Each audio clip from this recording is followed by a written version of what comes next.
Hello and welcome to a brand new episode of UK Boating. Here's a look at what we've got coming up today.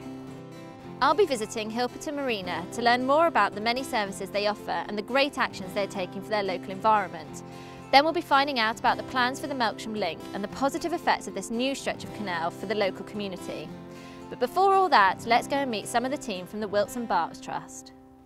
The Wilts & Berks Canal was opened in 1810, exactly the same year that the Kennerton Avon Canal was opened. And in fact, the main line of the canal joined the Kennerton Avon at Semmington and ran in a north-easterly direction through Melksham, through the historic town of Laycock, across to Swindon, and then from Swindon across beautiful countryside to Abingdon on the River Thames.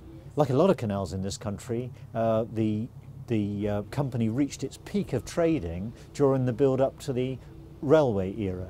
And this canal was no different. Mr. Brunel wanted to move all his materials for building the Great Western Railway, and he made great use of this canal, and as I say, it peaked in its trading at that time. And of course, once the railway was open, downhill went this canal like many others in the country.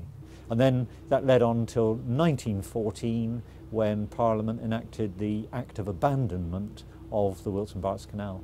Well, that could have been the end of the story, of course, the Act of Abandonment, but then this little book came into being, the Wilts & Berks Canal, a simple little book written by a canal historian called L.J. Dalby in 1971. And there was a bit of interest around this, and a few years later, 1977, a group of people came together to form the Wilts & Berks Canal Amenity Group, basically to have a look at what Dalby had discovered and to record any historical facts that they could about what existed then about the Wilts & Berks Canal. The group for about 10 years were recording, and then somebody in the group said, hey, come on, this canal's worth restoring. And about 10 years later, in 1987, their sort of reason for existence, if you like, was changed from just recording what remained of the canal into restoring it from end to end. And a lot of people at that time believed this was the start of the impossible dream. However, it's gone from strength to strength, and the amenity group reformed itself at the turn of the century just about into the Wilts & Berks Canal Trust that we know today. The Trust really thought of a trip boat about 2 years ago. They realised that we needed to start using the canal that we were restoring. And I put a proposal together to the Trust to design and purchase our own trip boat, the one you see behind us. And that was accepted. And then there was a bit of a period when we were waiting for funds and trying to raise funds, but then the funds did come along. We're a licence for 12 passengers and we're fully MCA coded and compliant. We advertise around the Swindon area and throughout Wiltshire and some of Oxfordshire. And generally it's just members of the public, people who maybe didn't know the canal was here. And those are the most rewarding people we take on, that say, I didn't know there was a canal here. And it's to really raise awareness of the restoration and the fact there is a Wilts & Berks Canal. We've designed her with a very quiet engine. We've had her soundproofed so that she can go up and down the canal very quietly without disturbing any wildlife. In fact, it seems to attract the wildlife. And we've had several other things. We've had she's very robust, very strong, very resilient, so that we have volunteer skippers that use her. And this year we've had about 600 people, passengers on board, just throughout the summer months alone. As well as events. We've hosted a meeting for the council, senior council officials, children's parties and some private parties as well, which have been well received. I'm very fortunate to be supported by a great team. I have about 8 qualified skippers, because the MCA regulations now say that all skippers have to be qualified. And they take it in turns, and I do a roster. I do some turns myself as well. And then we've got volunteer crews who make the teas and coffees and explain to the passengers all about the restoration and things. We're lucky that locally we've got a trust member who lets us keep the boat in their garden, or on the edge of their garden I should say. And that all helps. And then there's people doing the website and the publicity. So with that team we've been very successful this year in publicising and having people turn up. This is the longest section of the Wilton Barks that's currently navigable, and that's why we chose it for the trip boat. It's about 1.5 miles long, and it runs from the Kings Hill Bridge in Swindon out, as you can see, through into the countryside and down almost to the motorway, the M4, and then we turn round and take people back. It's about an hour's trip, which is about right, we think, for the passengers. Any longer and they wouldn't get the benefit of it, but we run a trip for about an hour.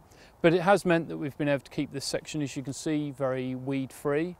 It's saved all the maintenance and generally helps look after the canal as well, so another benefit.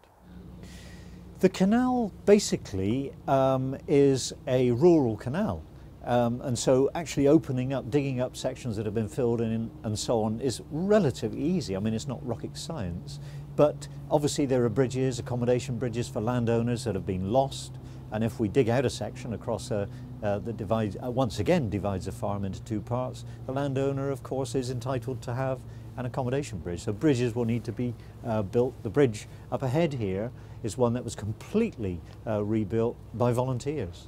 It had been completely demolished, so it had to be built from first principles. And there are several bridges on the canal that the volunteers have done this to, where the foundations have still been extant, buried in the ground. They built the bridges from first principles, constructing timber centering, as it's called, and then building the bridge on the centering and then removing the centering, leaving the bridge. So really we're reenacting, if you like, a 200-year-old skill.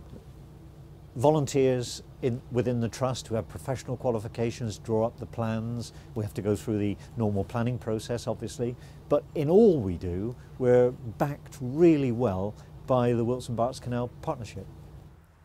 The Wilton Barks Trust had done a wonderful job taking the canal to where they got, but to take it further they needed a wider partnership around them, and they followed the model which had been used successfully on the Kennet and Avon and involved the local authorities, private businesses and statutory organisations like British Waterways and the Environment Agency to support their restoration of the canal, and this is working very well. I'm a member of Wiltshire Council and I'm the chairman of the partnership.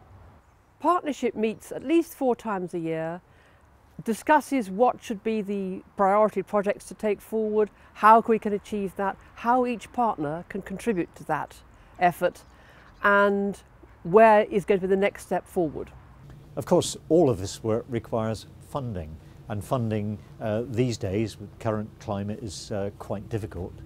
We've got people working on that, we've got a fundraising director and so on. But funding comes from all sorts of sources. We have been successful with small lottery grants. Of course, our own membership of some 2,500 people, their annual subscription adds to the funding. We also obtain funding in kind, if you like, from developers alongside the canal. And the Whitchelstowe development is a good example of that, where the developer of the site wanted to build the canal for 2 reasons. One, that properties that he builds facing onto the waterway usually have a premium on their sale, but more importantly with Whitchelstowe, it's very low-lying land, and the canal provides a land drainage system. So it's a win-win situation, both for the developer, for the trust, and for the local community who have a canal to enjoy. Here we are at the canal alongside Britain's newest canal village. This development has only just completed, and as you can see, they have built the canal along the edge of the houses. Incidentally, this development has just won 2nd place in a national award for this type of development. The idea is that because you cannot get along the original line into Swindon, a ring canal will be built around Swindon. Behind me, to the west, we will link up with the original line, and in front of me, we will continue along the parallel with the motorway to eventually join up on the eastern side of Swindon with the original line as we head off to Abingdon. Well, this was constructed by the contractors at absolutely no cost to the local residents. It was part of the development, a means of taking away the surface water from this very low-lying area alongside the motorway. You will note that across the canal there are these brand new bridges, and these have been constructed by the contractors to carry the southern relief roads of Swindon, and this actually goes right the way along parallel with the motorway as a internal ring road. Away from the canal there are two big lakes which have been constructed especially for the community. These have already been stocked with fish, and so next summer we will see the anglers sitting around taking the fish out of the lakes. It also, we hope, will provide a source of water when the canal drops down in the summer. Local communities are really pleased to have a waterway back in their area again. Wonderful ways to walk out into the countryside on a level, flat path, which is super for people with either mobility difficulties or pushing prams or whatever. A wonderful way to get into the countryside. Well, that's it for part one, but stay tuned to join us at Hilperton Marina after the break.